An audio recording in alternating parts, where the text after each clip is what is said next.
Hey everybody, we're back. We took last week off, but we've got another Ask Me Anything coming up. We've got a few questions that were already submitted, but we're also here to answer any of the questions you might have.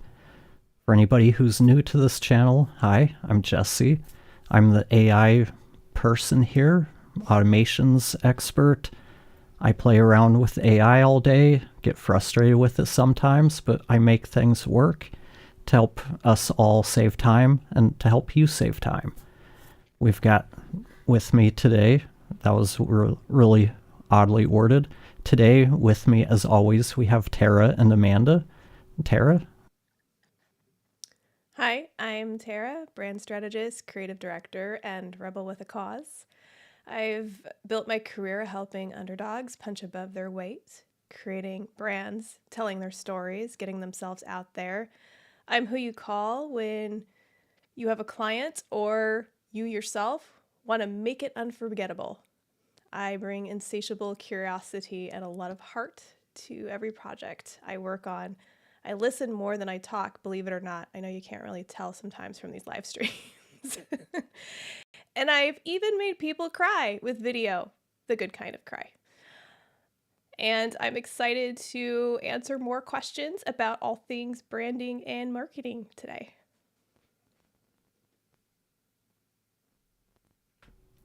And we also have Amanda with. Hello, I'm Amanda. I am the business side of the brand and business remix. I work in a lot of different areas of business, and if I'm not working as production manager for different television shows and documentaries, I am helping businesses figure out the back end systems, operations, all the organizational fun stuff that most people don't want anything to do with, but is a really important. It's really important to have a strong backbone of your company to make sure it's running well, and that's what I try to do. Or that is what I do. I shouldn't say I try to do it. And also, I like to work with a little tiny aardvark on my desk at all times. I think everybody should have a little tiny aardvark. I agree. Or a little tiny orange Yes, kitty. yes. Tiny some animal of some sort should always be present. Agreed. I have a large animal with me, a Roxy back behind my computer monitor. Does she have ginormous blue eyes that look up at you and make you do anything? You know the one. I do. Well, anybody that's watching, this is an AMA, so we hope that you ask us some questions. You can ask us live. We'll answer while you're here. If you can't stay, send them in the comments and we will still answer them anyway, and then we can tag you in the replay. But feel free, questions, commentary, what your favorite large animal or small animal is. We're open to anything. Yep, we're here to help, to answer questions, and participation helps us so we don't feel like we're just talking into a great dark void. To start things off, we already have some questions that have been submitted to us, so we will switch over. Oh, Jesse, you got quiet. Jesse went dark again. Bad audio. So the first question is, and I think this one is coming to, I think, Amanda? Amanda. I think this is a question a lot of people have when they start out and they're starting to see some success. But how do I know it's time to hire help versus streamline what I already have? I think that's one that people get stuck in quite a bit because you want to hire help, but then you have to pay for the help. And most people don't really want to pay for the help because so you run into that block of, well, can we do it ourselves and save the money, or do we spend the money and then we have more time? We've heard me talk about the value of time and why that's so important. And I would think that when it's time to hire help is when you can't progress, when you're just maintaining, you're able to barely keep up with the work that you have, which is okay. You want to be busy enough that you're in that position, but there are also times when even if maybe you're not fully booked, as we like to say, you might need to be able to advance. You might need that extra help so you can spend the time selling more, or whether that's, marketing, if it's networking, it's reaching out to other people, it's dedicating your time towards a thing that's going to make you more money, so that the money that you're paying some help is going to get you a bigger return on that. And another thing that I find that people run into is they want to hire cheap help. And number one, obviously, you have to pay people fair wages. Minimum wage exists. It doesn't mean that that's an appropriate salary to pay somebody. I think that we need to be really careful and making sure that we're hiring the best help and paying them what makes sense, what's fair for the value that they're offering. A lot of people don't do that. They think, oh, I'm going to get a VA or a virtual assistant. And there's nothing wrong with using temporary services and different kinds of things, but people get really stuck sometimes in the, oh, well, I can just pay a few dollars an hour. I can, put this overseas and have somebody else doing it for me. To each his own. I'm not somebody that likes to do that. I also think it's important that when you're considering who to hire, you could hire that entry-level person that's going to have the lower salary requirements. But if you hire the more experienced person, they're going to be able to get a lot more done in a lot less time. So it's not always going to cost you less to hire the cheaper person, because especially if you get into an hourly situation, or even if you put them on salary, that person's going to need a lot longer to get things done. Where if you bring in the person that's already been doing it and can be more efficient, even if you're paying them more, in theory, you could actually end up saving some money and you're getting better quality. I know the question wasn't really about what fair pay is, but I think it's also important to acknowledge that people who are paid well and treated well and valued are going to stay longer. They tend to be more loyal. They're going to give you that better service than if you just hire the cheap person. They're going to take the money while they can, but something better is going to come around and they're going to bail, and now you have to start all over. And that's what stops a lot of people from wanting to hire help in the first place. We talked about it a little bit before, but it's that, well, it's going to take me too long to teach somebody what they need to do. I don't have the time to do that. So it's faster if I just do it myself. But if you're in that habit of, I just need to do it myself because I'll do it the fastest, when are you ever going to be able to get out of that cycle to hire somebody to help you? So a lot of it comes down to just taking that leap and saying, okay, you know what? I need help.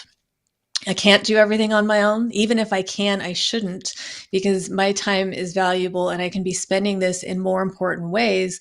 I need to bring in somebody who I can trust, who is going to help me with this workload so we can grow, because otherwise you're just stuck where you are. And that, I don't think it's anybody's goal to stay stagnant, is my guess. I don't think so. And talking about hiring overseas help, me and Tara worked with a company where we more or less oversaw the work of someone. We were doing a website, and the client wanted it to be done at a certain price point. They chose to use someone off of Upwork who was overseas.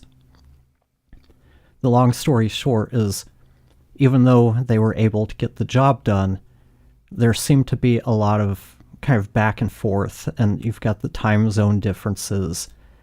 It seems to be a little more of a challenge trying to effectively communicate to people overseas, not just because of the language barrier, but just they might understand the English, but trying to really get them to understand what we're saying and what we're going for is a whole other issue. And we can have that issue with people who are native U.S. people who speak fluent English. Communication is always an issue, and not always an issue, but it can be an issue, because even though we're using the same words, a lot of times when I say it a certain way, someone else might hear it a different way or interpret it another way. So the more barriers we put between us and who we're working with, chances are we're going to have to put more time into supervising that work. And it doesn't matter if you're using AI, hiring somebody down the street, or someone across the ocean. the more you have to deal with getting everybody on the same page with the language, the more time you're spending on the project overall. I don't know, Jesse. Even when I'm working with people who also speak fluent English, it seems like we're speaking completely different language sometimes. I think you get a group of people together and the way we all interpret and communicate the same email or the same meeting or the same conversation, it's always really interesting what comes out of that. But yeah, I mean, when there is a language barrier, it can require a lot more management time on your part as the person designing the website or on who you hired to help you design the website. Like Mike says, listen to what I mean, not what I say. And I think we've all worked with bosses who function under that mentality. And then you have people like Jesse and myself, and I'm guessing Mike also, where tone of voice becomes a thing. And we have to urge you to listen to the words, not the way in which we say it, because sometimes our tone comes out in a way that's not what's intended. But we try to, make sure that listen to the words that we're saying. That's what you need to focus on. But that's why communication is so difficult, because we all have very different ways of communicating. But that's an important factor when you're hiring help. You want to make sure that communication is really clear. It's whenever I'm taking on a new client or a new project, it's one of the first things that I discuss with them. How do you like to communicate? Are you a text person? Are you an email person? Are you some combination?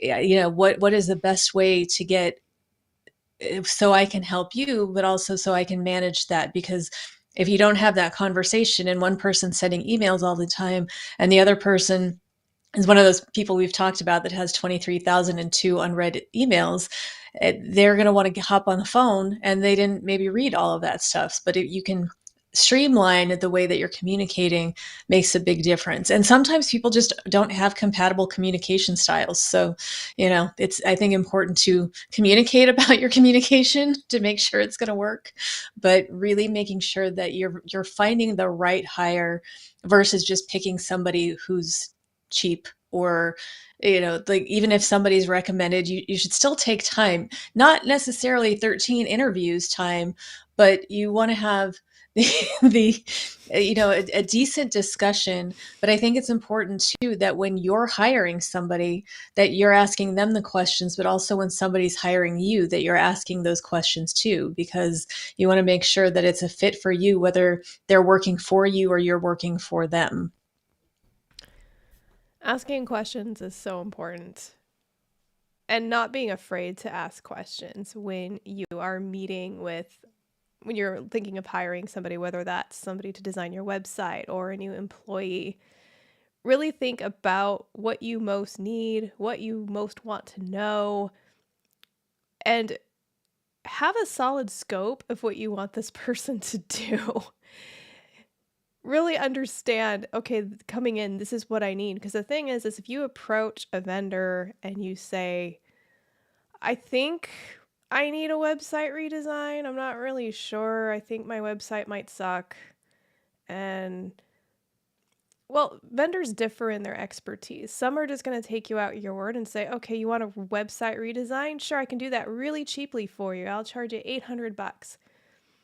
Are you going to get a website that is going to be effective for you?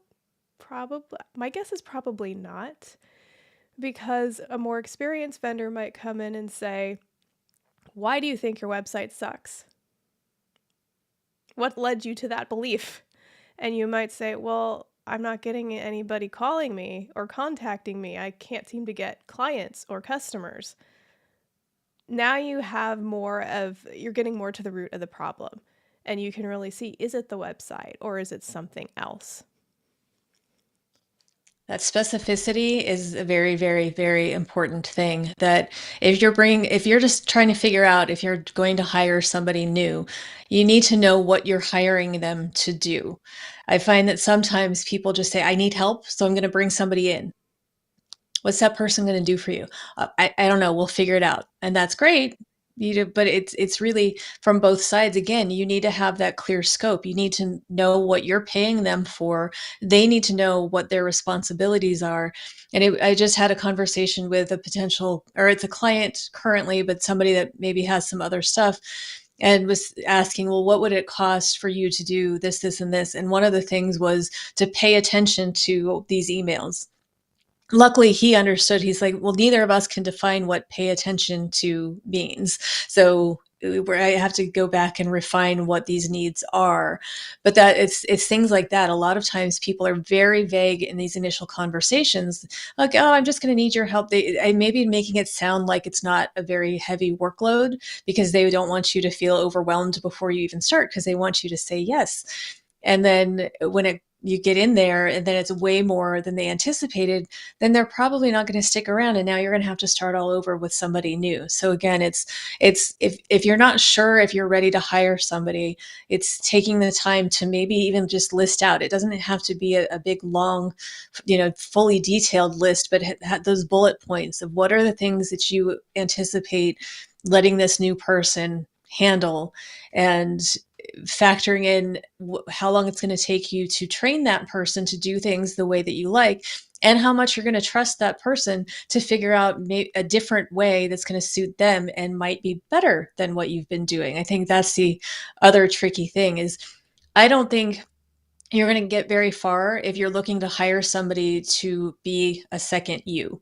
You have to be able to trust the people you hire, and everybody is going to have their own ways of working, and some oversight is expected. But once you get into that micromanagement territory, that's when you're going to send people running also. So, it's more about just setting those expectations, checking in when you need to, but giving them some room to really dive in. And remembering that when you bring somebody on in the very beginning, there are going to be a lot of questions. It's going to take time because you've been running your business for however long. That information just lives there. You forget that when it's some brand new person coming in, they don't have all that historical knowledge of what you've been through and what this client does and all the little nuances. They have to learn that. It takes time. So you want to be able to be accessible and not get frustrated. Like, chances are you're not going to be able to hire somebody that's going to come in and just instantly know exactly what to do the way you want it done, and they're going to do it. If you find that person, that's great, but it's not always how that works. To piggyback on an earlier, go ahead. You can go ahead. To piggyback on an earlier comment Amanda made, scope creep, we call it scope creep, is a real thing. And I would say it's one of the biggest source of frustration when I see conflict between somebody hiring a person to do a job or an employee. Whether it's, okay, here's the project, this is what we think we need, again, not having a clear scope. And then all of a sudden you realize, oh, actually, can we add this? And can we add one more thing? And oh, that's not what I wanted. That is why it's so important to establish that in the beginning. But also, if you hire an employee, much to Amanda's point, they're going to be asking a lot of questions. You need to be prepared for that, but also make sure that you have a full understanding of what job you need done before you even think about hiring, before you even put the ad out there, so to speak. What is it you need them to do? Because I've seen so many employees come in and think they were doing one job, and then it turned out they were doing something else entirely, and they were not happy about it. And I think you're going to hear us talk quite a bit about the importance of being organized, not going into things without a plan or knowing what you need and want. Same thing goes to hiring somebody, like we've mentioned. You want to know what you're hiring for, what you expect the person to be doing, and have a clear picture of that. Because if you don't, you're going to end up probably hiring the wrong person, or a person that's not a good fit for what you need. And we all know there's a huge cost to hiring the wrong person, the wrong freelancer, the wrong contractor. I don't know why we have so many examples with websites, but Tara was working for a company where she was in charge of overseeing the website design. She researched a bunch of companies, presented two to the boss. the boss said, okay, we want to go with this group. When Tara and the boss were in the first meeting, it did not go well. Tara told the boss, we should cut ties and go with the other company because this is not going to go well. The boss didn't listen to Tara. No, we'll just stick with them. And it turned out to be just a nightmare project. They never actually ended up completing the project with that vendor because the vendor was just misrepresented themselves. Yeah, we can do it this way, the way you want it. And then, well, no, actually, we're going to use this software instead. But that's not what we agreed to.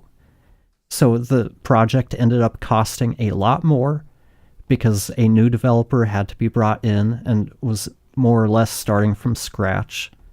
I think Tara had done all of the mock-ups, so it was just a matter of putting that into place. But it still took a lot longer. It came in over budget, past deadline, and that's why it's so important, if you are in a position to hire somebody, that you hire the right people and know what you're looking for. And if you're not sure how to hire the right person, that's why consultants can really be helpful, because they can help you. They can sit in on the meetings with the people you're interviewing, or a lot of times they can recommend people they already know and have vetted to be able to do the job. And that's another point that I've always thought interesting, how it's always the boss who's barely involved who does the hiring. I think that if you have a team, you should let your team be involved to some degree because personalities matter. There's every group, whether it's 2 people or 10 or bigger, there's usually a sort of culture involved, whatever that is. People have a certain style. And if you bring in the one person, it's like if you've watched the show Hacks, when they're in the writer's room and they're all making jokes and they're all great, but there's that one person that just shuts it down every time with it just doesn't fit in. It's not just about the CEO or the C whatever, or, whoever's in charge. The people who are going to be working directly with this person, and it's not that they just need to get along, but you really should make sure that the flow is still going to be there, that there's, if you've got a bunch of creative, quirky people, it's okay to bring in one serious type person, but if it's, the pouty, I'm just going to be grumpy and not have any fun kind of person, that's usually me, then it's not going to be, I'm not really that grumpy at all, but I do like to get my work done and then have fun when there's time. But that can play a big part, especially if you're hiring somebody that's going to work really closely with one specific person. If those personalities are going to clash, or the situation that I was brought into once, I was recruited to be my last director of operations job, and the person who was kind of in charge of the accounting department thought she was going to get my job. So the owner had told me prior to even starting that she already hated me.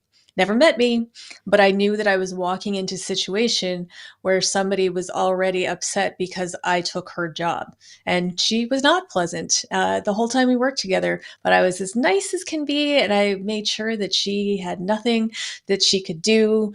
And she stopped trying to get under my skin very quickly and moved on to someone else because I was just nice to her. And what are you going to do when somebody's nice to you? Complain? I can't believe how nice she is to me all the time. But that was an odd situation. But you just kind of want to know what you're getting into. If you're bringing somebody in that's going to be working with some, because sometimes somebody's in the process of kind of pushing somebody else out and they're bringing in support. You just have to be really careful. And again, that's all communication of what is this person going to do? What is your goal for them? What is their goal for themselves? Are those things going to be in alignment? But ultimately the goal is to make it so you have more free time. And again, free time could mean just free time during the work week to focus on growing the business, or it could be getting time for your personal life back, so you're not working 80 hours a week trying to run your business. There are a lot of different things that could be used, but that's really the whole point usually in hiring somebody is you're hiring somebody either that has a skill set that you don't have at all that you need, and that's allowing you to expand and maybe offer different things, or you're looking to off or put off some of the offload's the word I'm looking for, offload some of your responsibilities to let someone else take over, so then you can focus on different things. And if you're in any of those positions where you just don't have enough time and you're not moving forward and you want to, now's probably the right time to hire somebody new. Awesome. Shall we move to the next question? I know we sometimes run out of time. I have one last thing to tie in. It's Okay. really short. And the other reason it helps to be clear on what you're looking for is it's going to make things a whole lot easier for the person you hire. It's going to be easier for them to know what's expected. And with that, we will move on to the next. I've got ideas, but they never seem to get out the door. What's missing? Tara? Where are the ideas? Where do they go? Actually, I think that one was for Amanda, but I can try chiming in here. You've got ideas, but they never get to, I see this happen a lot when your goals aren't clear to begin with. So if you're not really clear on where you want to be as a business next year, where you ultimately want to be, let's say in 10 years, you're super successful, everything's gone the way you want it to go. Have you mapped that out? What does that look like? If you don't have that clear direction, yeah, your ideas are going to fall apart because you're just going to brainstorm about, oh, wouldn't it be cool if we did this? Okay, but why are we doing this? It sounds cool, but why are we doing it? You have to know why you're doing the ideas, for the ideas to have feet, so to speak, and start walking. And one of the best ways you can do that, like I said, is working with someone or just working with your team to clarify what your goals are and what success looks like to you. What are the metrics? What are you measuring? Not to get all technical and markety on you, but it's important. And I'm sure Amanda will give you more specifics there. But yeah, what's missing is direction and clear goals. And to me, the thing that I see the most often, what's missing is just getting started. It's very easy to get so stuck in your head and you want everything to be perfect and you're going down the Google rabbit hole, and now it's probably an AI rabbit hole where you're just asking all the questions and what should I do and what if I don't do this, and I need to have everything perfectly lined up. And you get so far into that you're not actually doing anything. You are just thinking about doing it. And it's a lot of times I think we do that because it's that fear of pulling the trigger. It's that you don't want to, I'm sure that that's not a good analogy these days, but that's the first one that came to my head. I'll find a better way to word that. But you want to launch, you want to just go, but it's that fear of, well, once I start doing it, now I'm doing it and now I'm accountable, and now what if I fail, and what if you fail, but what if you don't, it's at some point you have to just get started. And I'm somebody who teaches business workshops that are usually telling people things like this. You want to have those specific goals, you need to know what you need to have done, but you also are going to figure things out as you go a little bit, and there's times when that makes sense. But if you get so hung up on, sometimes people get hung up on, what am I going to call my business? And so they've got all these ideas and they just don't have a name. And then that takes months, or it's the website, or it's well, I don't have any clients yet, and what am I supposed to do? And it's finding a lot of things to keep you busy without actually doing without actually getting started, without getting going. Because especially if you're already in business, it's a little bit different. But if you're just getting started, and you just have to start. And even if that means, well, okay, do I want to operate? Just say you're one person. Well, don't I have to have an LLC? Maybe that's the path that you want to go down, but you can start right now as a sole proprietor and you can change your mind. You can still start working, get going. You can progress as you go. But I'm somebody that likes preparation, but I find that overly preparing sometimes gets people stuck. And it's the same with an idea. You want to have it fully flushed out. Granted, you don't want to start throwing money into an idea if you don't know where it's going. You want to have some kind of structure. We talked, like Jesse mentioned, organization is a big topic. Nobody likes organization, but you have to be organized if you're running a project or a business. Otherwise, it's probably not going to be as successful as you want it to be. But I would just always say that, if you're somewhat afraid of doing it, if you don't want to put yourself out there, like figure out why is it that you haven't started yet? And is it because you don't have everything lined up? Is it because you're scared to try? And if it's fear, maybe you can push through that a little bit. But all of those things, it really comes down to, again, that's that organization. What are all the things that need to be done? Make sure that they're written down somewhere. It could, whatever style is yours, whether you're an old-fashioned pen and paper kind of person or digital, however that works, just make sure all of that stuff gets out of your head and into somewhere where you can see it, and start giving yourself a checklist of, I need to get this thing done. Give yourself deadlines. Even if they're not real deadlines, people tend to work much better when they have, it's like the specific goal. If you know, okay, I have to have this piece of this done by the end of the month, that gives you something to work towards. Where if it's just, I know I need to get this done before I move forward with the next step, everything else is going to come and interfere and get in the way. So when you work for yourself, especially, you sometimes have to trick yourself by giving yourself deadlines, by giving yourself schedules and hours and those things that maybe people don't like, but the structure is there for a reason. And I think there's a number of people who feel everything has to be perfect before they can get started. Everything has to be perfect before I put this out, release it to the public so people can see it. And that makes it much harder for us to do anything, because we've got this fear that if it's not perfect, it's going to reflect poorly on us. Or if it's not perfect, it's not going to perform well. But neither will nothing. If you don't put anything out there, it's not going to perform. It's not going to reflect on you at all. And I was working on a podcast with the podcast agency we were working with. They brought me on in, what was it, June of last year? June or July. They brought me on to do editing. They were going to get started releasing episodes in September. September rolled around, still nothing. Finally, in I think November, they started putting together like deadlines, but nothing was getting done.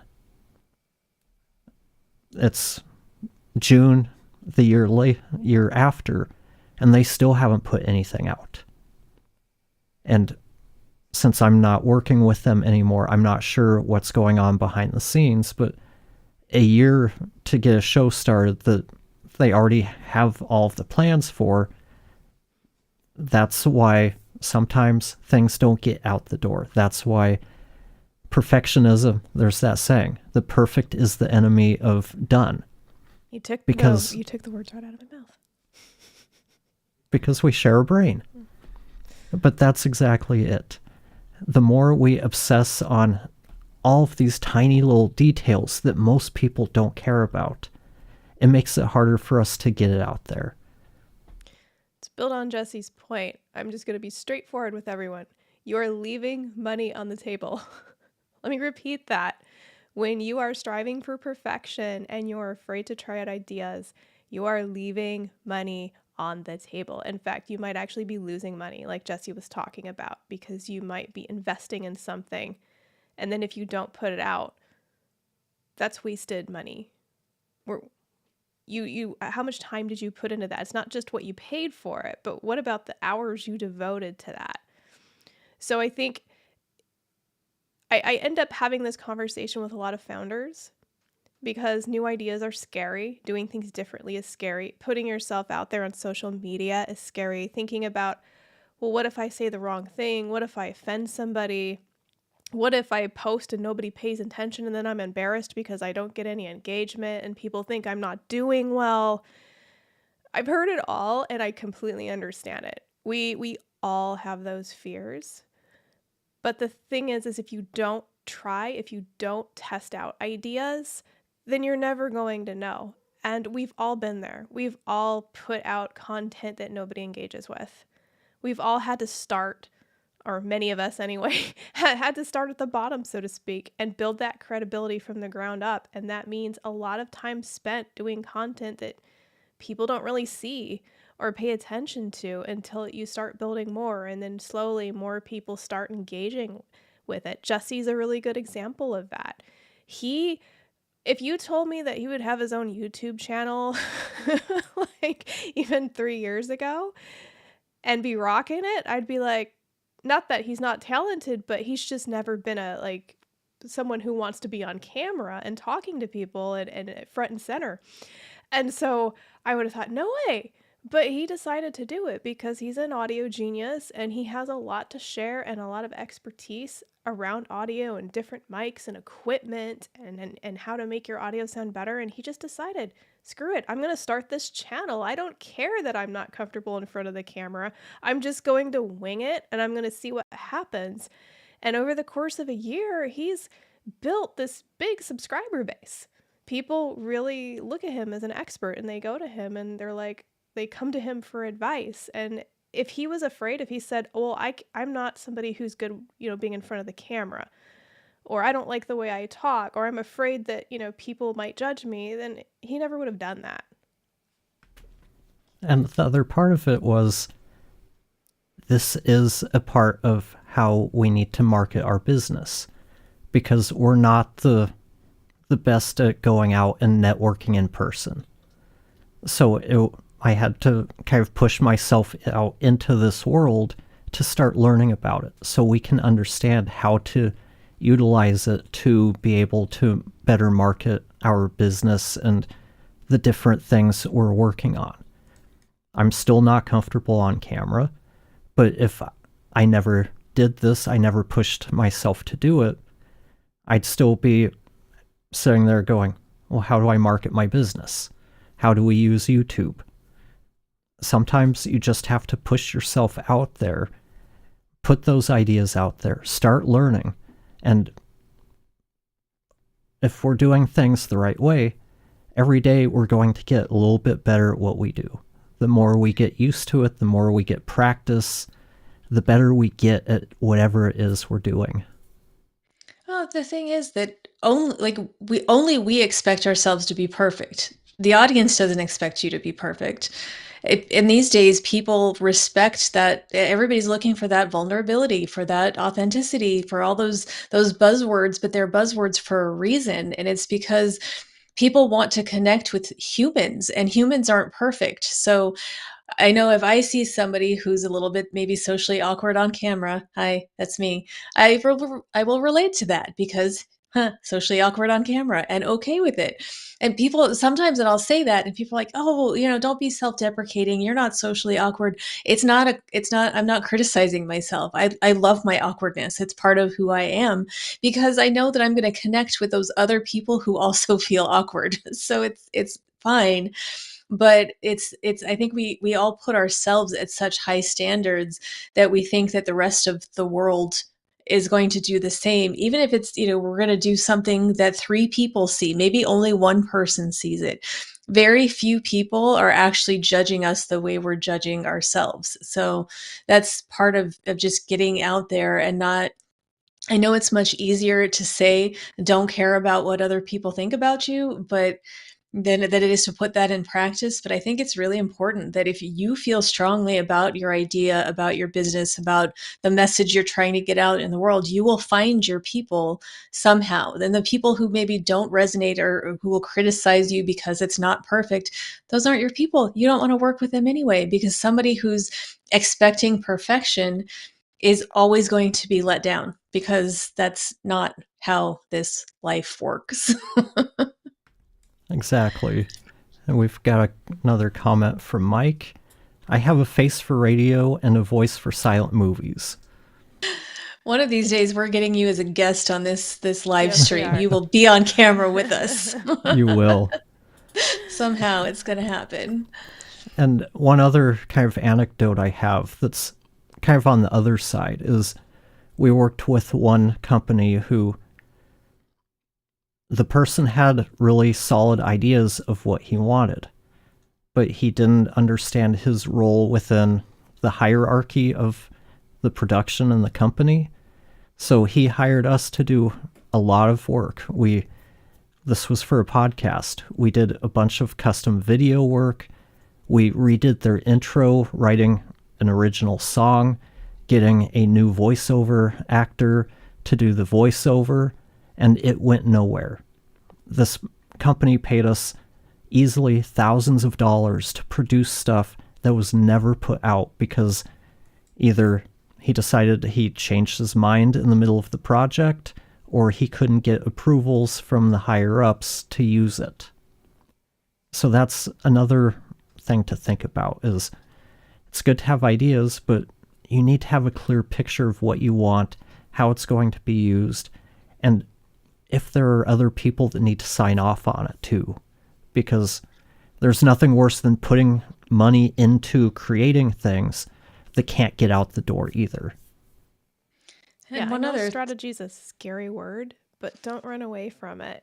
I know strategy makes you think of that consultant that's going to cost you $50,000 to sit there and go, you know what? I think you should do A, B, and C, and here's a 90-page report on what I think you should do with a lot of jargon in it. Have fun. Good luck. No. Good strategy and good strategists are going to help you solve this problem of, I've got ideas, but they never seem to go anywhere. They're going to work with you on figuring out an action plan on how to make it so you're not throwing money out the window, so you're not leaving money on the table. That's something that Amanda does. She figures out, okay, what do people do really well? And what part should each person play in the project to make it as efficient and as effective as possible? And that all ties in. It's kind of to wrap up the last question plus this question, because you're talking about the timing and whatnot. And it's sometimes you just have to get started, but you're thinking about when to hire somebody also. If you don't have enough time to dedicate to your idea, it's probably not going to go anywhere because it's not real yet. It's just an idea phase and it just kind of gets put on the shelf and put on the shelf, and I'll get to it when I have time and I'll get to it. And you never get to it because there is always stuff coming around. And one of the companies that I've worked with for the last year and a half in completely revamping their, what we call the back end systems and how everything runs, I first started talking to them in 2019. It took them 5 years to finally decide we're ready to do this. They knew years ago that this needed to be done, but they were scared of it. They didn't want to put the money into it. They didn't want to put the time. They didn't want to train new people. They didn't want to change the existing processes because then everybody there would have to learn a new way of doing things and that would just slow them down.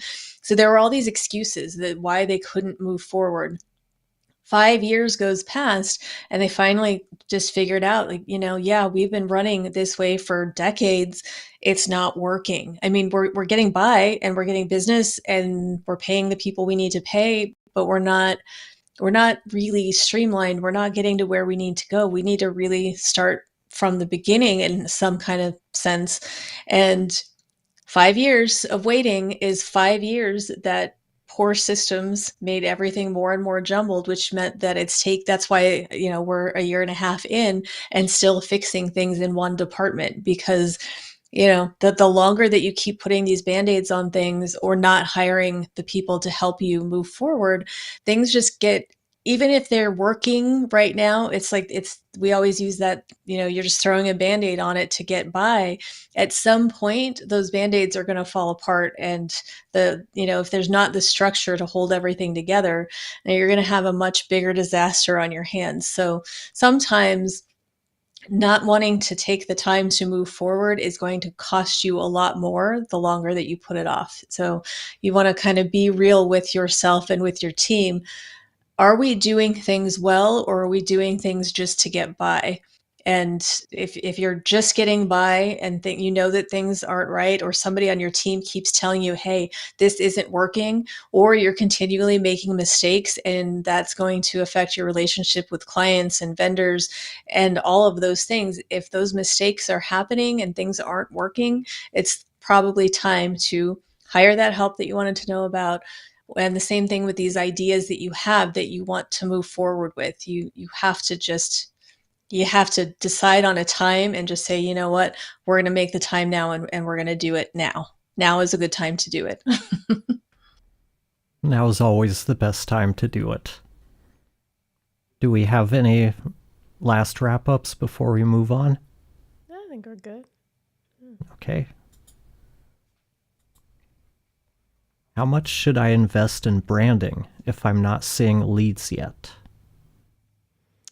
This is a question I hear a lot.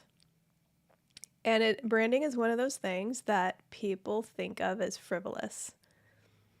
They think, things like logos and websites and messaging, they cost an arm and a leg. And do they really do anything? Because the thing about branding is it's difficult to track your branding efforts with how many leads you're getting in or how many sales you're getting. It's difficult to figure out, okay, how much ROI am I truly getting with this? How much is it helping our business? And that's the trickiest part about branding, because it is easy to say, like, am I suddenly going to get a bunch of customers because I changed my logo? Are you? Probably not, if that's the only thing you did. If you just changed your logo because you wanted it to look prettier, because you wanted to look more polished, I think that's great. But you did that for you. It's not necessarily going to bring a bunch of people to your business. That said, a logo is an example of something that is still a big part or symbol of your business. Meaning, when you go to events, that's what people see representing you. Whether it's on your banner behind you, or they go to the website and they see you're a speaker and they see your logo listed, they start to associate that with you. So if your logo is less than stellar, or it looks like your first grader did it, it's going to give people a certain impression right off the bat. So I'm not saying that logos aren't important, because they are. But branding is so much more than the visual. Branding is so much more than what your messaging or your voice is. Branding is really the heart and soul of who you are with your company. They often say marketing is how customers hear about you, and branding is why they stick around and stay with you. And I think people oftentimes don't prioritize retention enough. They're always chasing the shiny new. We want new clients, more customers, new people in the door. How do we get more new people?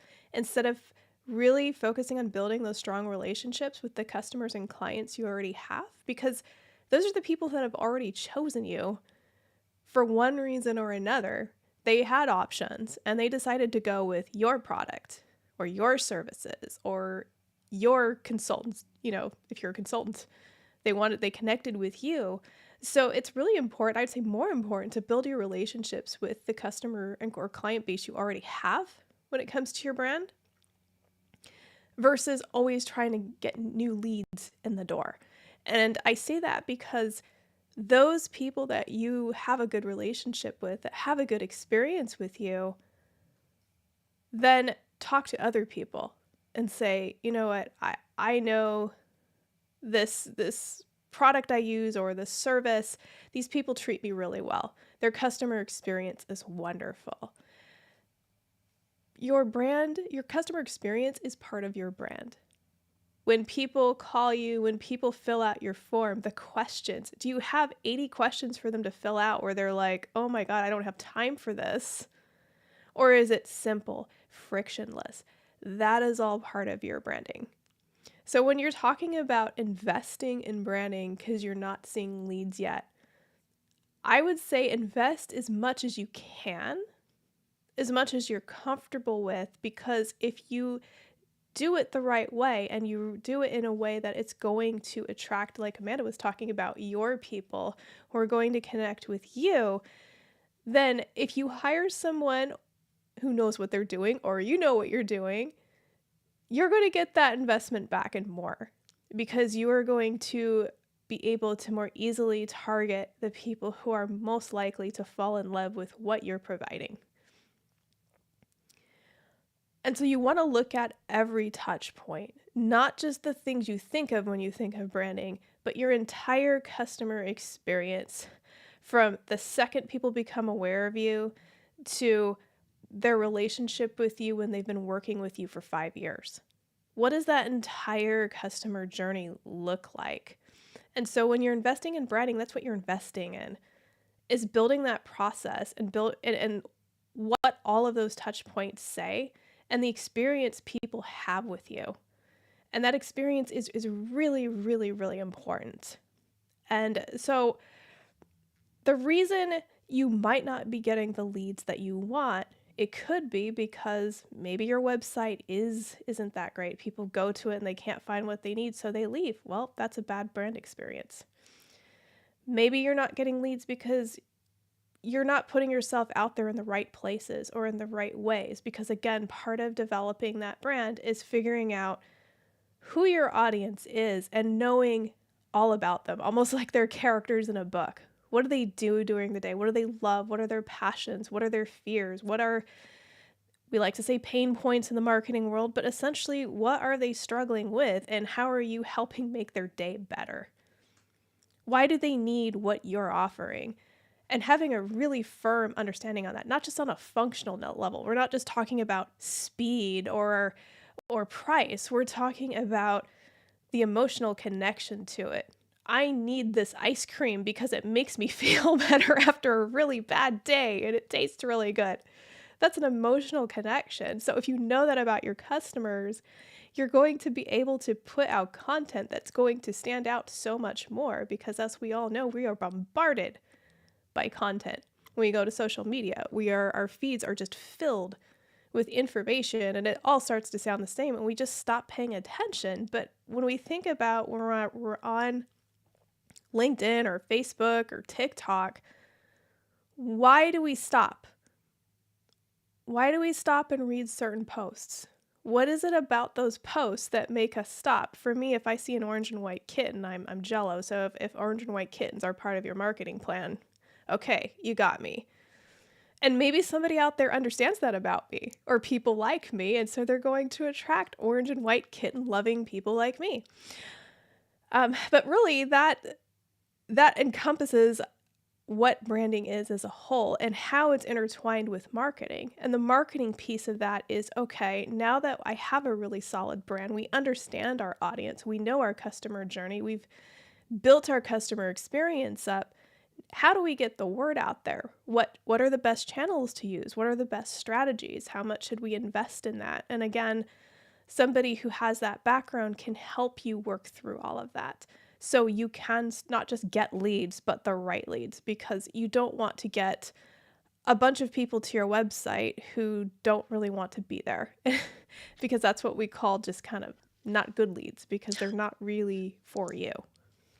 Do you find that a lot of people struggle with that part of it because they don't want to get that specific about their audience, where they say, but I want to work with everyone. I want to appeal to everyone, because I think that's a pretty natural thing, is you don't want to exclude certain groups of people. You want to be able to work with anyone.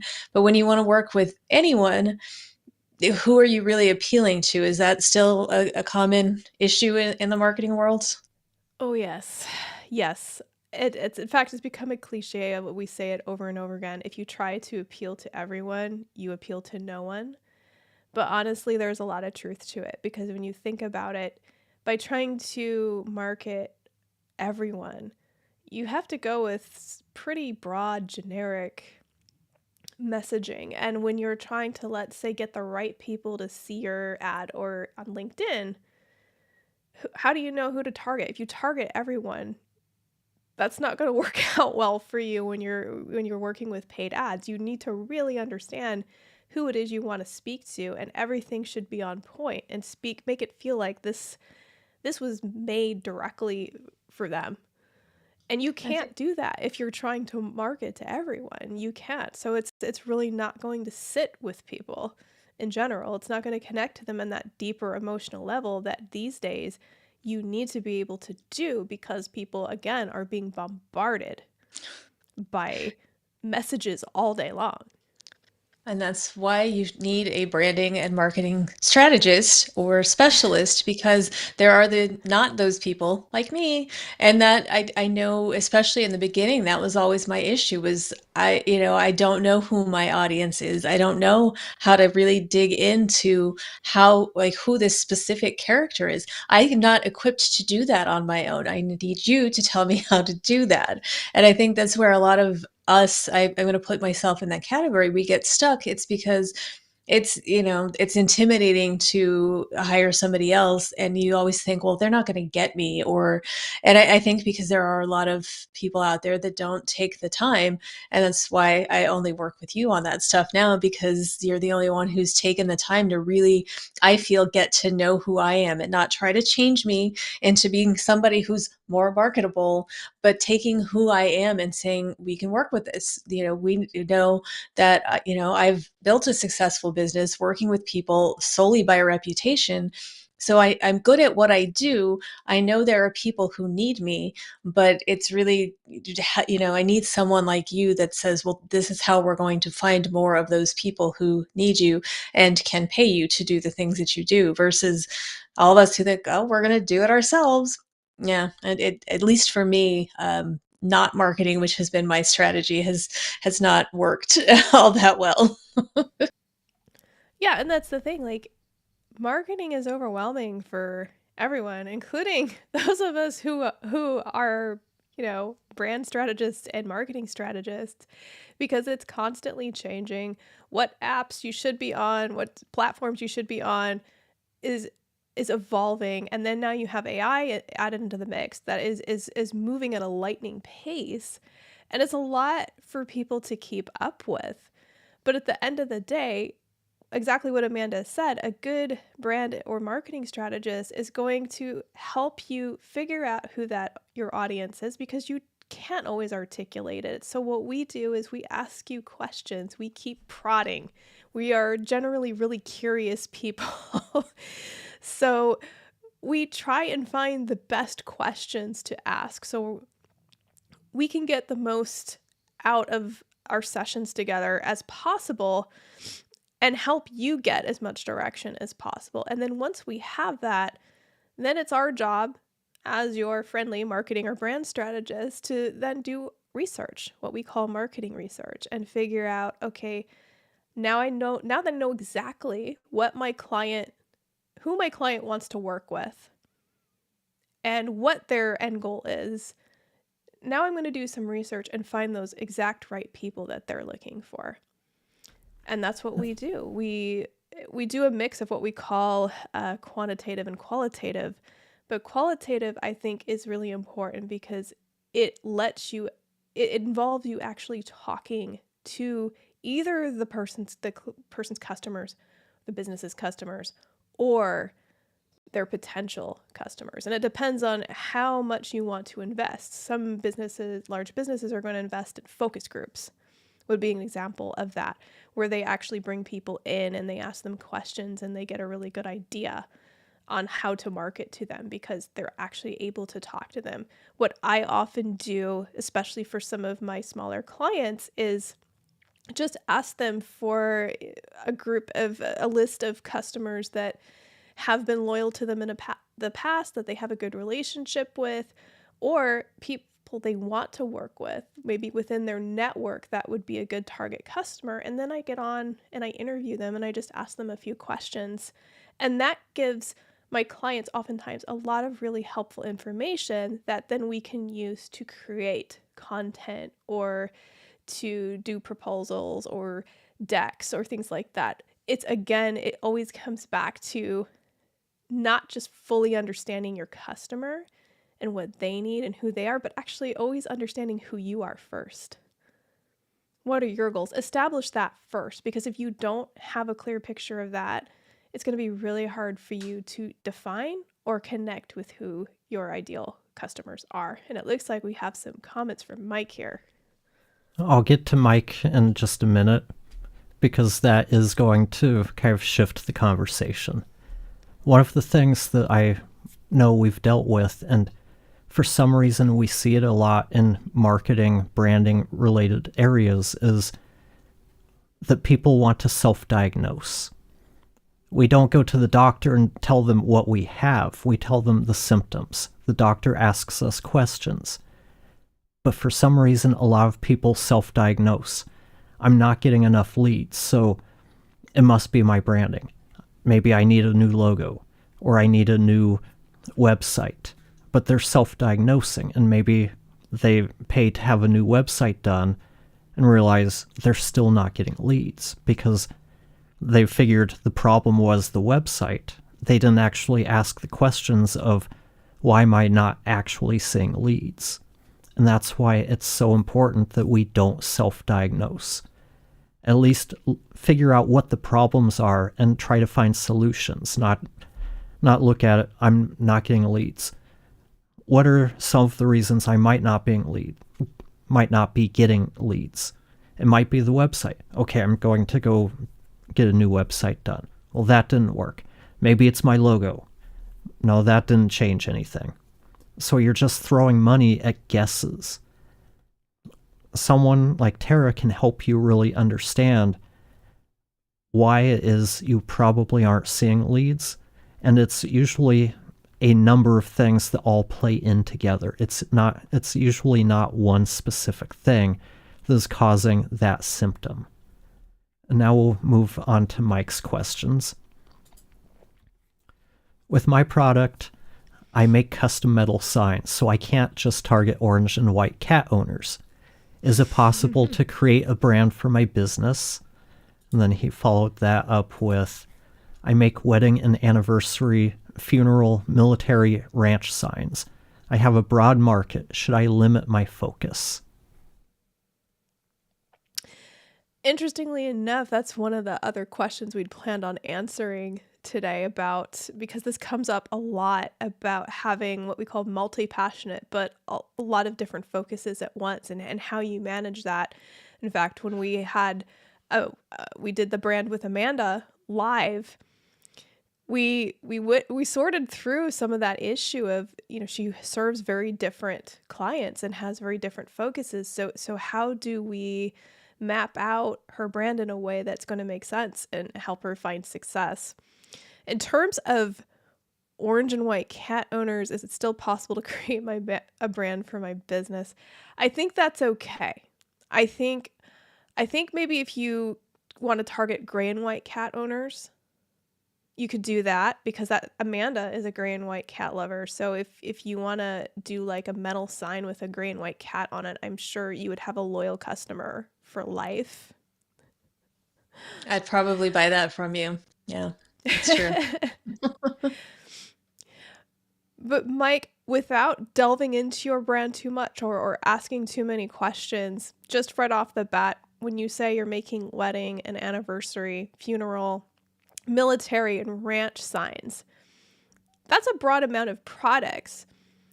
But is it a broad market? How do you know that it's a broad market? Because people might be coming to you because they like your unique work. Do you have a unique spin on all of these different signs that you do that screams, Mike McCune did this? Because if that is the case, you might have customers that want to come to you for wedding and anniversary signs or military signs because maybe they need all three. Do you ever Go ahead. And sometimes, there's two ways to limit one's focus. You've got the customer side or the client side, and then you have your business side. And kind of tying in with what Tara's saying, if you're known for creating custom metal signs, maybe that is your focus. But maybe you decide, you know what? I really like making wedding and anniversary signs, so I'm going to focus on that. You can build your brand around that to the point where you're the premier wedding and anniversary custom sign maker. And now you can charge more of a premium because that is all you do. You're the expert in that field. And then he followed up with, I guess that's why I'm working with the three of you next month. So I guess not really a follow-up, but yeah. But that's what I kind of look at it as. There's two ways to really niche down. Sometimes it's based on who you want to work with. Sometimes it's more on the business you want to do yourself. I think my customers like that I make what they want instead of them finding something close to what they like mass-produced from China. So more of that custom element. So one of the things I'd ask you, Mike, is out of wedding, anniversary, funeral, military, ranch signs, is there a particular sign that you like making more than any other type of sign? Or do you love making them all? So that would be question number one when we think about, does it make sense to niche down? Do we need to niche down? Or is just a Mike McCune sign in these categories enough, especially when you make, like you just said, when you give them what they want, they feel that personalized service. Again, that is part of your brand, is that they come to you because they know that you're going to listen to them and give them what they want versus just hand them something that didn't have a lot of thought put into it. It sounds like you actually talk to them and get to know them a little bit. And that right there is a reason to go to Mike McCune versus go to Walmart and buy a sign. Well, yeah, it's like art in general. I know for me, I would much rather have a custom piece that was something that I specified or that an artist thought when he saw me versus going to Bed Bath and Beyond and getting the same generic, whatever wall hanging. I've had plenty of those generic wall hangings in my life. I probably have some of them now, and that's fine. But that anything that's custom, I think, is already going to find, especially when you're talking about big life events like those, and people are planning weddings or big anniversaries. I didn't know that they made signs for funerals, but fortunately I haven't been to a lot of funerals to know that. But all of these, like a ranch, we have a lot of farmland where we are, and I noticed some of those signs out here, and you take a lot of pride in those things. You want something unique, so that to me is a big selling point, that you're going to make custom whatever they want. So even if those are two different events, obviously a wedding and a funeral are not the same event, but the selling point is that it's a custom sign for what I need or for what your customer needs.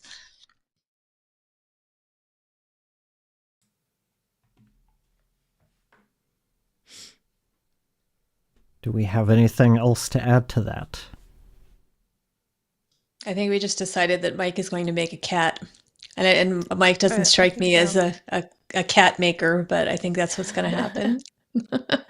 I think so. I think he's going to make Amanda a gray and white cat. Gray and white cat sign that says Collins on it. Actually, he should take inspiration from the spider monkey picture that you posted. Well, yeah, I actually could see that sign. That's not a bad idea. We may need to talk about that. I think that would be a cool sign. Yeah, you could stick it right in your lawn. Mm-hmm. I'm sorry, my delayed reaction to that was reading Mike's next comment. It just made me laugh, and that's what I was laughing at. He said, "I'll leave the wedding and funeral not being the same thing joke alone." Well, as somebody who's been married as long as you have, I think you're allowed to make that joke. I don't know if Stephanie will appreciate it, but she probably makes the same joke sometimes too. Yeah, I think we all do. Those of us who are nuts enough to get married anyway. I'm kidding, Jesse. I know. Okay, so moving on. This one is for me. When does over-automating start to cost you trust, conversions, and connection. And I mean, that's really the thing. You don't want to automate everything. We want to, the technology just isn't there to automate everything. If we think about how many times have we dealt with a chatbot on a website or called into some 800 number and we deal with their AI voice prompt nightmare system. That doesn't leave a good taste in our mouth. More often than not, we end up just being frustrated by the process. So we want to be careful about what we automate, and we want to make sure we're still keeping that human connection. Because when you're working with customers, at least with the types of people we tend to be working with, that connection with the customer, that connection with the client is one of the most important relationships we can build. And if we try to automate that, our customers and clients are going to look at us differently.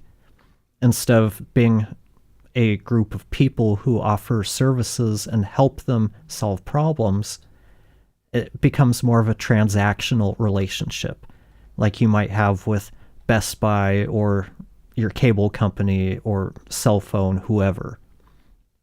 That's not where we want to be when we're small businesses, medium-sized businesses who want to build that human element.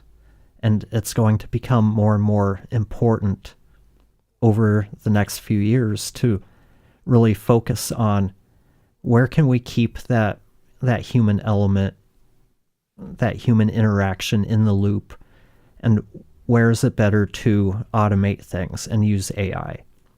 Right now, behind the scenes is probably the best place to be using automations. Maybe next week, next month, maybe 3 years from now, the technology will get there where it's going to be easier to have a chatbot that actually works, that can answer people's questions, so that nobody's wasting a whole lot of time going on, calling the 800 number, waiting on hold for the next available operator, listening to the really bad on-hold music that for some reason they seem to have only licensed 2 songs for, so you hear each song 8 times before you get helped. I mean, it's a delicate balance, but we need to just look at that and think about how do we feel if we experienced this from the other side of the table. What have you two experienced when it comes to obvious AI usage that you've run across out in the wild? Out in the wild. I don't, I mean, this isn't really relevant in the sense because this is a giant company, but an example of why it's important to keep that human element is, I send a crew out for the last couple of weeks. They've been traveling all over the country, filming some stuff. I need to get copies of their hotel folios. This one particular giant hotel chain has made it nearly impossible because you have the options of calling a number that nobody answers, that you can wait on hold, and then listen to the automated voice tell you an email address that you can't really understand, to which you email that address, and eventually it comes back saying they're too busy and they did not receive it. Or you can leave a voicemail and hope they call you back, or you use their chatbot, in which it just takes forever and ever and ever, when it should be a very simple call. Every other not giant hotel chain, or even some of the other giant hotel chains, you call, you give them the info, they email it, you're done in 5 minutes. And that, is with multiple people. But in general, we all know what it's like to be frustrated with customer service. We expect that for some reason from these bigger companies. But to me, if I do everything that I can to not work with big companies. I would much rather work with individuals. I like the custom service, same as Mike's sign. I like the personal, and that's what I offer as well. So I think you have to be very careful that if clients are used to working with you in a certain way, and then your processes change. So I guess this is a little bit relevant because it's a conversation I was having with somebody just recently is, they're starting to put these other processes into place, but what's happening is now their customers and some of their vendors are feeling like they're not being heard, they're not being responded to quickly enough, they're not getting the same level of service, and they're feeling like, well, what is going on? Like, we've been doing business with you for a long time, but now it just seems like you don't care. And because the processes aren't properly keeping that customer service focus, where I think in any line, whether you're providing a service or product or anything, your customer has to be the most important thing. And if they're trying to give you money, and this is what I never understand about this, it's, you're trying to give people money. Like, I am trying to pay you. Let me let me give you money, and then you don't hear from them, or you have to go with another vendor because the people that you used to rely on just don't even bother responding. It makes it difficult. So I think when people think, okay, I'm busy, I'm going to be able to automate a lot of this, I can use bots, I can do all of these things. It's great that you can do that, but you want to make sure that you're not losing the customer experience in the process. I think that would be my biggest recent thing that I've noticed. If you've noticed a pattern here, everything keeps coming back to that branding and customer experience, and how you choose to use AI is a big part of that. Because again, like we've said in previous episodes, using AI ethically and responsibly is a big topic right now. And what does that look like? I personally don't think letting AI just run everything for you and walking away is a great idea, not ethically, not the best idea for your business. AI needs a babysitter. It needs someone to manage and oversee and look at what's going on and diagnose problems and look at the data and see what's happening. So if you're noticing, since you implemented an AI system, that your conversions are going down, you need to figure out why that's happening. And it could very well be because you're over automating and you no longer have that personal touch that matters so much to people. And quite frankly, with AI just exploding and being everywhere now, more and more people are starting to notice that all the content sounds the same. Everybody's starting to talk the same and say the same things. And you go on a website and you get the chatbot and you feel like you don't even get to connect with real humans anymore, to the point where it really stands out when you do and you get that personalized service. So in some ways that actually offers opportunities for businesses that want to stay true to that, keep on with that human connection, keep on making sure that people are getting the personalized service that they deserve. And there's a way to do that and still use AI to help you be more efficient on the back end. But I think utilizing AI to do everything, like all of your writing for you and all of your human connection, I think that's where it gets dicey, versus using AI to help you with automations. For instance, when someone fills out a form, you get an email that says so-and-so filled out a form, pulls up their website, pulls up some information for you about them. So maybe you don't have to spend 20 minutes looking into them before you hop on a call with them. Maybe you have AI that gives you that information. You would definitely want to verify that information and make sure what AI is giving you is accurate, because it's, been known to happen that AI sometimes gives very incorrect information. So you don't want to hop on a call with a prospect and be like, "Oh, Mike, so I heard that you absolutely love to make wedding dresses. Tell me more about that. We love to work with you. We've heard all about your wedding dress designs. That's amazing." Mike's going to sit there and go, "Why would I want to work with this person?" And it's because you relied on AI to give you that info. "Oh, Mike is a great wedding dress designer." No, he designs signs, but that can happen. So I go back to, again, verify, verify, verify. And, Jesse could speak even more specifically about different options when using AI, but I'm still very much of that belief system that every interaction still needs that human touch and that human oversight. And I think there's another element another way to look at this question. And we see large companies like Meta talking about how they're replacing coders with AI across the board. And that's another thing we need to think about when it comes to using AI ethically. Do we want to start replacing all of our workforce with AI? Do we feel comfortable that AI is at the point where it can replace our entire team? If we lay off our entire team so we have 3 people running all of the AI, and you previously had a team of 100 people doing all this work, what is the perception of your company going to be when you just laid off 100 people to what? Save yourself on the bottom line? There's going to be room for helping reskill people, helping them learn how to use these tools and find new ways of working. We shouldn't be looking at it as, well, this tool can replace this person. Okay, that tool might be able to do what that person is currently doing, but how can we train that person to do something else?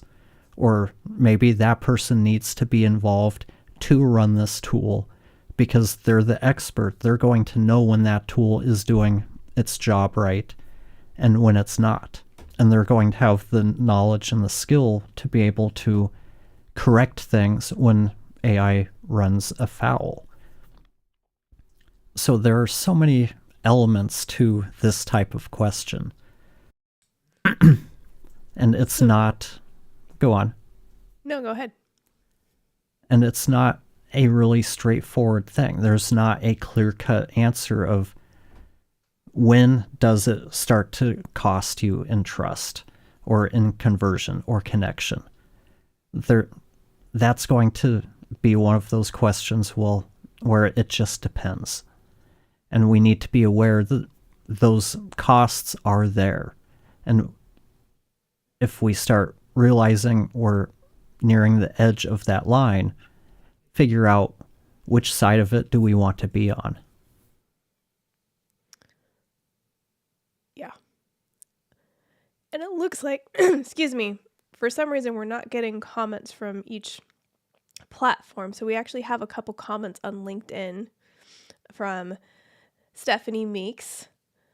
She said, I'd love to know how much of a reduction in customer contacts are companies seeing with those helper chatbots versus getting more frustrated customers. And it would be so much better if all call centers have the callback option so we don't have to wait on hold. Yes, 100% agree with that. That is a wonderful feature. In fact, we were actually surprised because we had to deal with the IRS this year. And we were just dreading it because it was one of those things where I had to verify my identity. And we called and we're just like, we're going to be on hold all day. And they had this, we'll call you back in a half an hour. We were like, wow, if the IRS can establish that, surely most people can, right? Or businesses. Exactly. And I also wonder why more of these companies don't have email support. Because to me, again, I'm just thinking about the hotel folio thing. It would be so much easier to just be able to send an email with, okay, this is the confirmation number, the guest name, the check in and out dates, and just email it rather than wait on hold for all of this time for somebody to have to look it up and send it. I wonder why more people are not using email and text type support, or maybe they are. I know I always look for that option. If I have the option to talk to a chat person, I generally will do that over the phone because I just don't want to have to talk on the phone. But there is definitely something lacking in that kind of service in a lot of places. there is. And yeah, I think there's so many ways to offer that customer support. And I find it frustrating when I have to pick up a phone and call somebody. I really don't enjoy using the phone. I find a lot of the process frustrating. And let's use one example I can think of. There's a company called Isotope, They make audio software. They were bought out by a larger audio software company. Isotope used to have a really nice chat system where you could go online, have chat support. They were, as long as you caught them during business hours, you could get help really quickly. The new company bought them out, did away with that. Now it's nearly impossible to find any way to contact a human. It's all, you have to fill out this form, and trying to figure out where to find a form to fill out. They don't make it easy for you to contact them for help, and I think some companies do this on purpose. And I can't remember the exact comment that you read off of LinkedIn. What was the first one?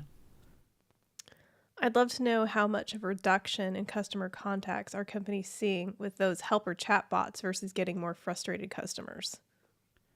I think that would be a really good thing for a lot of companies to research. And I think a lot of us could help, because I know a lot of times when we do those types of things, do the chatbots or call, a lot of times they offer to let you take a survey afterwards. I know most of the kind of off-the-shelf chatbots typically include that at the end of the chat, where you can rate the chat and give feedback. So if we're not liking what we're seeing, we should be using those surveys to give feedback, to let the companies know, hey, this isn't working as well as you think it is. This is why. Same thing with the phone calls. If they offer a survey afterwards, as much as I hate using the phone, it's definitely worth hanging on the line for a couple of minutes to give some feedback.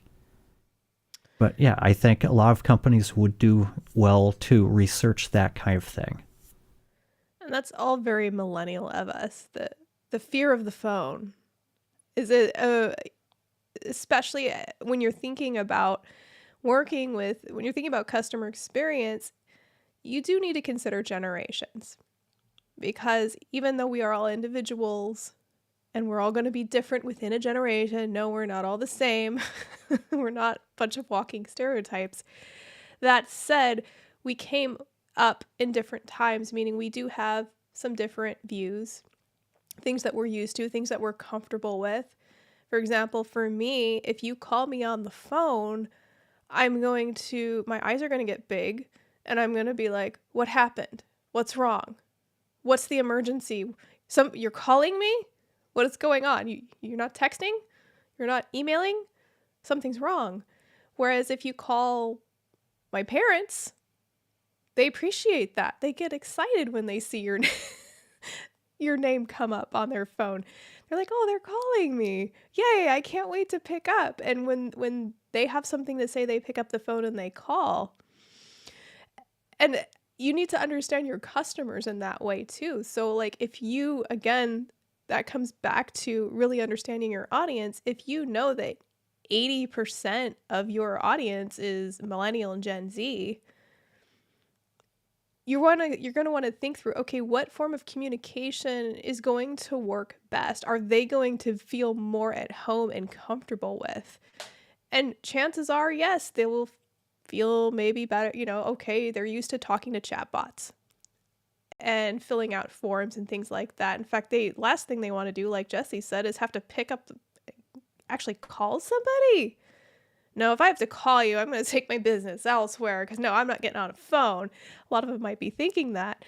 So again, knowing that and understanding that and making that experience as friction-free as possible is part of, again, going back to why that branding and understanding the foundation of your business and your customers is so important, because you don't want to frustrate your customers. But to tie it back in with the AI question of, when you start losing trust, that's one of those areas, because when you set up automations, you want to understand how to set up automations. What types of automations are going to work really well for your customers, and what aren't going to work really well. So if you have a bunch of customers that need that personalized, the conversation, they like talking on the phone, I don't know that a chatbot is going to work really well for you if you're serving, for instance, a lot of your customers are, 60 and above. Again, it is really good to know your customer, but also, like for me, I don't like to talk on the phone. And it's not just because I don't like to talk on it. Sometimes there are reasons. Like again, with this hotel folio example, I have to tell you my email address. It's really long at that company. It's one of those where it's a first name dot last name at a really long company name. So I have to spell everything out, and it's such a pain. And I always tell them, look, we're going to have to repeat this for all of these people. So put it somewhere where you can copy and paste. It's going to make it easier. But if I had a place where I could just type it and send it, it would be faster. But we kind of expect that with all these big giant companies. But on the local level, where I think an automation would be really helpful is, I think we talked briefly about my experience finding a plumber a couple weeks ago. And out of everybody that I reached out to, because I didn't want to get on the phone, only one of them got back to me. And he's the one that I hired, and he was great, and it was fine. But if I were to have, I think I reached out to 2 other companies because I always like to get 3. Emailed them through their website. I think one was a direct email, one was a contact form on their site. Why have a form or an email address on your site if you're not going to respond to it? I mean, again, I'm trying to give you money, but also that would be a really great time to set up an automation. And even if it said, the best way to reach us is by phone, please call us here. Or even better, like if they have a text line, great. Send me a response and just saying, you can text us at this number. Great. Now I have another option that I still don't have to get on the phone, but I know you're probably not going to pay attention to the email. That's okay. You're giving me an alternate way to reach you. You're telling me that this is the best way to reach you. I am fine with that kind of automation. If I get just an autoresponder that says, you can text me at this number. Okay, I'll do that. Or even if it says like, I probably wouldn't say like the only way to reach us is by phone, but it's everything is changing. And I just found this the other day, again, with the production work, but I'm trying to get locations sorted for a bunch of bakeries in a city in California. And many of them don't have phone numbers. So you can find their website and their contact info, but even if you do a Google search for them, that's not how it works. So I'm not sure if that's because it's specific to maybe restaurant industry, but that was the first time, and it was a good chunk of them just didn't have phone numbers. I was like, yeah, but things are changing. so we have to be mindful of, again, who is our customer and how did they communicate? Because if you've got all these Gen Z kids who are coming in and they're not going to get on the phone, you have to give them another way to reach you if you want their business. And this seems like, again, everything comes back to your brand, knowing your audience, and being able to create things that is going to not push them away. If you're someone who works with people across many generations, or you're a company that serves people across many generations, it's really important that you give them different options, not just phone, not just email, texting, forms, whatever. It does help. And if you're a company that you're just overloaded with work and you're at a point where you're not even going to respond to emails or form submissions, just put something on your website saying, I'm not taking on new clients or new work right now. Because otherwise you're kind of burning bridges with people. Hey, I reached out to this person and they never got back to me. I'm not going to, if somebody asks me, have you worked with any local plumbers? Well, yeah, I worked with this one. They were really great. But I did reach out to these other ones and they didn't even get back to me. So I definitely can't recommend them. Even if the experience with the plumber wasn't great, chances are if you're asked, you're going to tell them about the 2 that didn't even respond.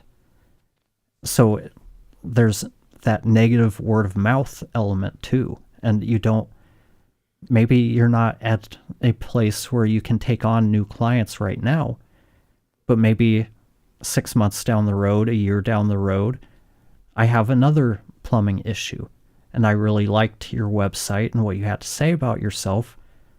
I'll reach out again, but only if you'd gotten back to me or I knew you weren't taking clients. If you just never bothered to get back to me, I'm never reaching out to you again. Yeah, and I'm a very loyal person. So if I find somebody that I like, I will stick with them for, like, I had the same dentist for 20 years, the same person that I get my hair cut, all of these things. If I find somebody, they do a good job one time, they have me for life, and as long as I'm still there and they're still doing that and I still need that thing. And it's I think that goes a long way. And most of the way people hire things is, again, through referrals. I didn't just start cold calling plumbers. I looked through our local groups on Facebook to say, well, because I knew there were a lot of posts about plumber recommendations. I went through to see who was recommended the most, and those were the ones that I reached out to, because even though I don't know my neighbors necessarily, I at least it's getting a recommendation from a group of a bunch of people in the area. So it's a good chance that I would get good service. And now, hopefully I don't need a plumber again for a very long time, but the next time I'm just going to call that guy. I'm not going to reach out to a bunch of people because I already found somebody that offered good service. And I think that's the same with a lot of businesses. Like, yeah, I'm talking about a household repair kind of thing, but it's the same. It could be if I'm hiring a marketing person. If I reached out to you, Tara, and you just didn't acknowledge my existence, okay, I'm not going to beg you to work for me. I'm not going to try to reach out to you again and be like, hey, please, would you please talk to me because I want to hire you? No, It's because you have just options. options. And these days, everyone has options everywhere. So again, focusing on if you're using any kind of automation, if that making your customers' lives easier, then great. If it's making it more difficult, it might not be the right thing to do. Exactly. And Amanda gave some good information when it comes to when you're trying to understand your customer. She just walked through her journey, how she looks for a plumber, what her consideration phase looks like. So she talks about the first place she goes isn't just Googling where are plumbers in Vancouver, Washington. She gets more specific than that. She actually goes to groups, and that's what a lot of people do. They want to already start with somebody who's at least somewhat vetted. They don't trust just typing doing a Google search, or even with AI saying, okay, AI, give me a list of vendors plumbers to work with.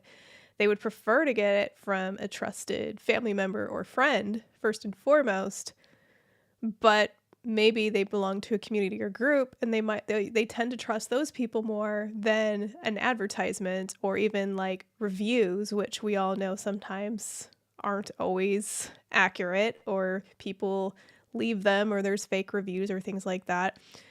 And so I think, again, those are the things you need to know when you are trying to scale your business and you're trying to get more leads or more customers, or even retain the ones that you have, is what is important to them, and how do they find you in the first place? Yeah, and I mean, another way to use automation or automation and AI, is to use it to research, to find people to reach out to, because it seems counterintuitive, but a lot of people are still finding success with cold outreach. Yes, it's great to be able to have a network of people who can refer you to others. It's good to have that reputation, all of that, but there's going to be times when that just isn't working. You're not getting the referrals when you need them. Or maybe you're in a situation where you're trying to scale and you want to pick up a couple more clients to be able to help you scale to that next level. Now you're going to need a strategy for finding new customers, finding new clients.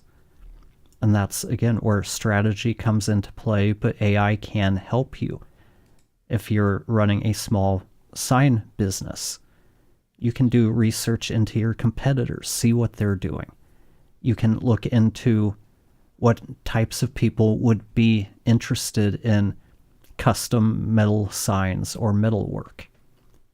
So you can start identifying local companies who might be interested in that, so you can reach out to them.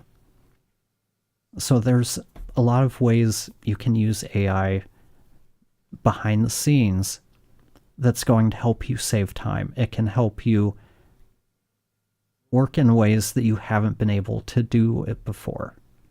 So there's a lot there, and it really comes down to being able to take a step back and really identifying the problems you have and how you can go about trying to solve them.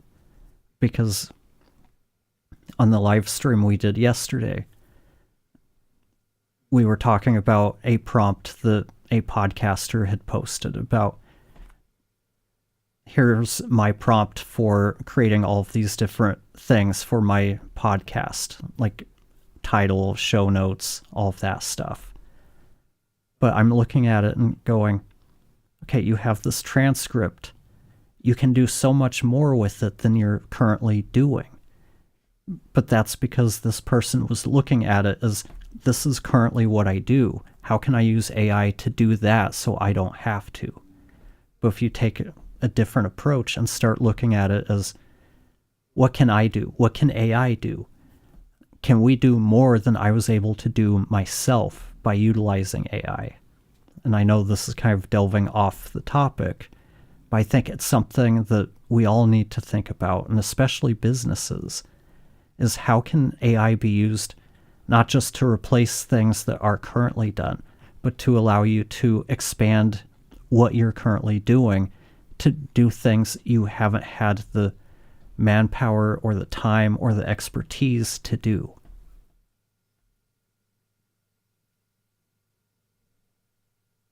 Yeah. Efficiency is a wonderful thing. It is. I like efficiency. Even though I'm a creative, I still like the idea of it. But Efficiency Amanda is and Jesse, good. they live it. Efficiency is my world. Yes. I'm very sad when things are not efficient. As is Jesse. So does anybody out there have any other questions before we sign off? And while we give them a couple of minutes, do we have any parting thoughts we wanted to cover? Anything we didn't get to talk about? I think just to repeat that, if you haven't noticed, a lot of what we talk about always ties back to brand. So even when we're talking about operations and we're talking about AI integration and automation, it is all part of who you are and that customer experience. And that's why when we decided to think through our service offerings, we wanted to offer more than just brand services, because it's so much more than again, creating the pretty visuals and the messaging and the creative aspect and videos and sharing your story. It's also, that's like doing the talking, right? But what do you do in action? What does the walk actually look like? And that's where operations comes in. That's where the decisions you make with AI and how to use it and how not to use it, again, it always should tie back into what the customer experience is that you want for the people that you love working with and want to help in some way.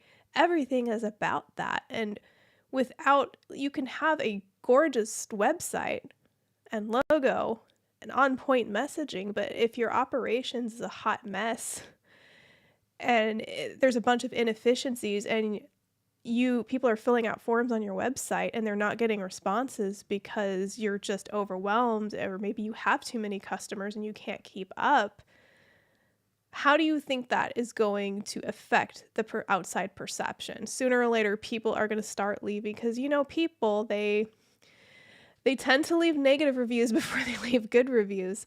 So they'll get on and they'll be like, I filled out a form. I was really excited to use their service or product, and I never heard back from them, and they think they're too good for me. Well, fine. If you don't want my service, I'm going to go elsewhere. They're too good to talk to me. Or they gave me one price and then I called or I went to buy it and it was $20 more than they quoted me. I don't trust them anymore. These are the things that if you're not organized on the back end, these things happen. These mistakes happen. And unfortunately, sometimes, people aren't super forgiving of mistakes, especially when they feel like their trust has been broken. So I think if you're going to take anything away from this, it's again speaking to the importance of not just what you look like as a brand, but what the customer experience actually is and all of the components that go into it. I'm really sad to learn that my logo won't just make business for me. I really like my new logo. I wanted my logo to run out and find me business, and they were telling me that that's not how it works. It'll definitely help because you came up with a great concept. Well, thank you. Yeah, I just think it's, always keeping customers in mind or your clients, because those are the ones who are hiring you. They're the ones who are paying you.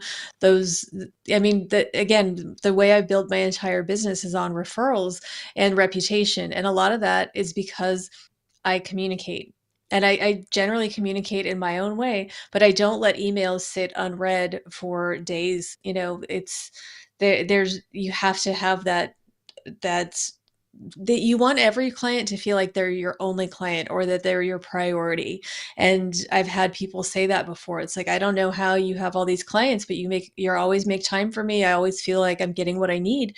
And that's it. That's the strategy is, and it doesn't mean that I don't have boundaries, because I very much prioritize my downtime also. I'm not one of those people that checks email at night and on weekends unless I'm in the middle of an important project that needs that.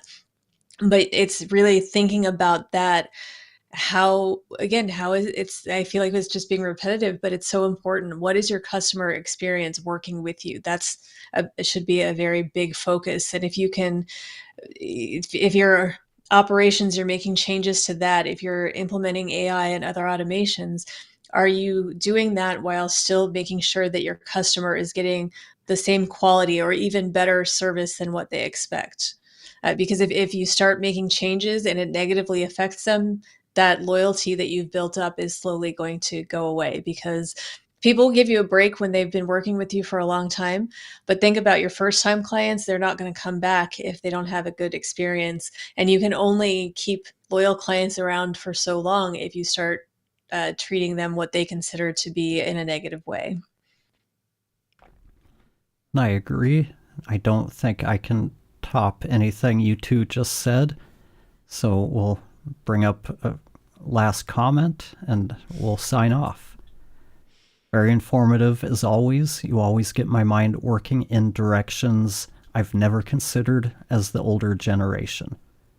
That's what we're here for, is to try to help people think about things differently. Because when we work in a silo, when we do things ourselves, we get very stuck in how we see things. And I always have bought into the idea of surrounding yourself with people who are good in other things, because they bring different viewpoints than you would have yourself.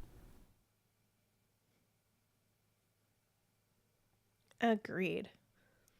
I think diversity is a wonderful thing in terms of points of view and getting new ideas and being able to bust out of your own box. And I'm a big on thinking out of the box and taking risks, because I think that's how you create some really powerful stories and powerful moments for people. Agreed. Thank you, everybody, for watching and participating. Hopefully the rest of you found this as informative as Mike has, and we'll see you next time. Bye.